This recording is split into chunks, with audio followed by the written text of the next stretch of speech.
guys, so today I'm gonna review the omakase experience by Toroline with the Vcore 98 Tour. I received two sets.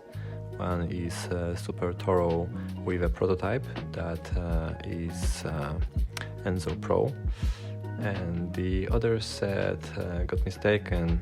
Was supposed to get Toro with Wasabi X, but instead I received Enso Pro that is problematic for my review. So I will just comment my experience with the combination that I was able to test. So, as you guys maybe remember, my omakase quiz was focused around advanced player with flat playstyle, counterpuncher with an image of a more linear plow through and acceleration. Main benefit I was looking for is spin, and ideal launch angle would be medium. Second main benefit, control. I selected Turbite 125 as a current string of choice, so they had to pick something within the range I provided. And this was also my first time with the Vcore 98 Tour, so I had to test some other strings in it just to get the reference point.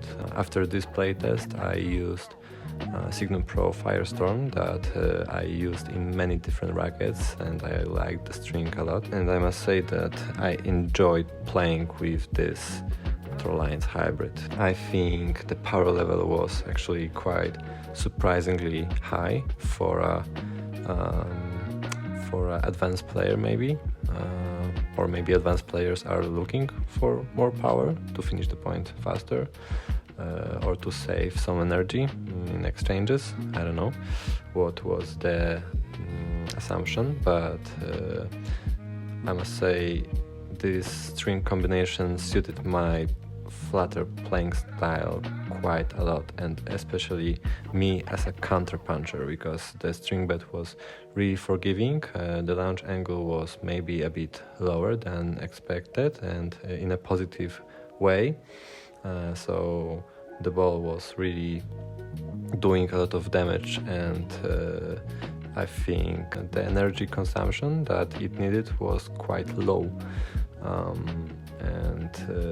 That encouraged me to actually move up to the ball and be more aggressive.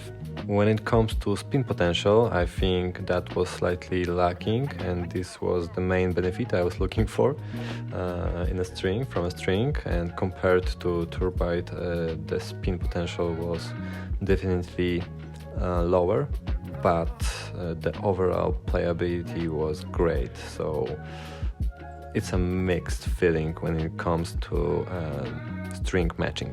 Launch angle, was pretty much as I wanted it to be.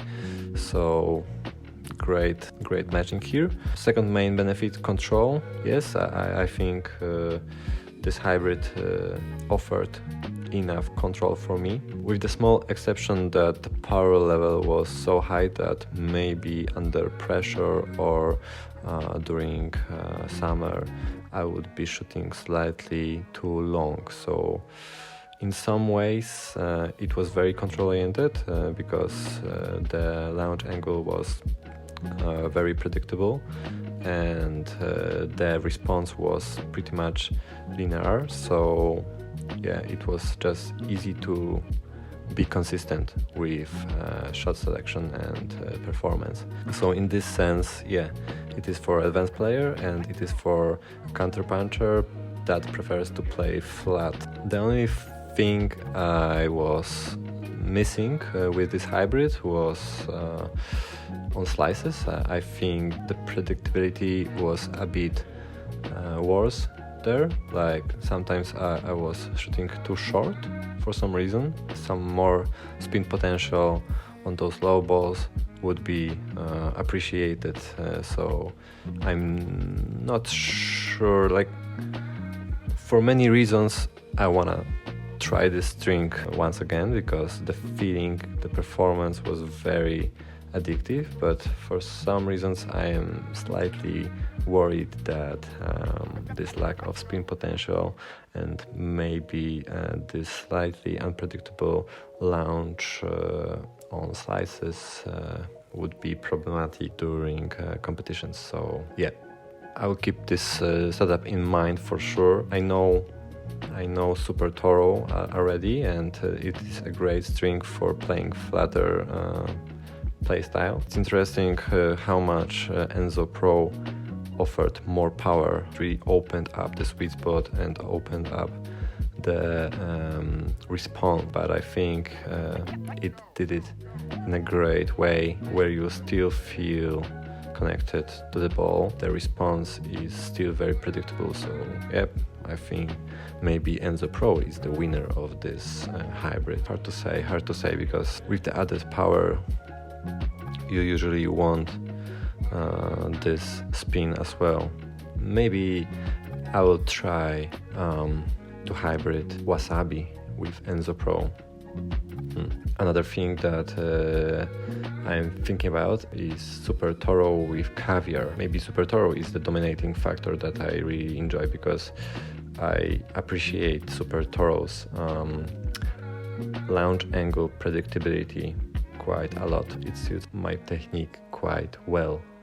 So, you know, when you hybrid two unknown strings, it's hard to distinguish which string is playing in your favor. So what I can do is judge it as a one setup, not as a hybrid, because you can get confused really fast. That being said, I think the potential is really there. If you want to unlock your frame and you want to minimize the stress on your body and looking for finishing the point a bit faster, or maybe just keeping your opponent a bit away from stepping inside the court, then this hybrid is highly recommended. If I had to compare the overall performance to some other strings that I tested, I think it kinda reminded me of Miami Heat Pro or maybe Miami Hepta Power, because both are very predictable in response and quite powerful. From other popular brands, maybe Head Hawk Touch would be something in a similar style, but Hawk Touch was more muted and maybe with slightly less power. So yep, that's it for the review.